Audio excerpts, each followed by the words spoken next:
સ્કંદ પુરાણના ઉત્તરખંડમાં ભગવાન શિવ માતા પાર્વતીને સમજાવતા કહે છે કે અખંડ મંડલાકારમ વ્યાપ્ત યેનમ ચરાચરમ તત્પદમ દર્શિતમ યેનમ તસ્મે શ્રી ગુરુવે નમઃ. એટલે કે જે ગુરુએ મને સમજાવ્યું કે આખું એ જગત એક પરમ સત્યમાં વ્યાપ્ત છે, એવા શ્રી ગુરુને હું વંદન કરું છું. આ શ્લોકને આપણે એક ઉદાહરણ દ્વારા સમજીએ કે સમુદ્રની અંદર જ્યારે મોજા ઉછળતા હોય ત્યારે એક મોજું એમ કે હું સૌથી મોટું છું, બીજું કે હું નાનું છું, એક કે મારો જન્મ થવાનો છે, તો બીજું કે મારું મૃત્યુ થવાનું છે. હવે દરેક મોજું પોતાને અલગ માને છે, ત્યારે સમુદ્ર હળવેથી કહે છે કે તમે બધા અલગ નથી, તમે બધા એક જ છો, તમે બધા એક જ પાણી છો. એવી જ રીતે સદગુરુ આપને સમજાવે છે કે આપણા જાતિ, રૂપ, રંગ, ધર્મ બધું અલગ હોઈ શકે છે, પરંતુ અંતે આપણા અસ્તિત્વનું મૂળ તો એક જ છે.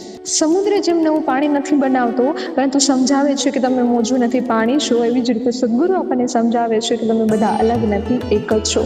એટલા માટે કહેવામાં આવ્યું છે કે તસ્મે શ્રી ગુરુવે નમઃ, કે જેણે મને મારી સાચી ઓળખ કરાવી એ ગુરુને હું વંદન કરું છું.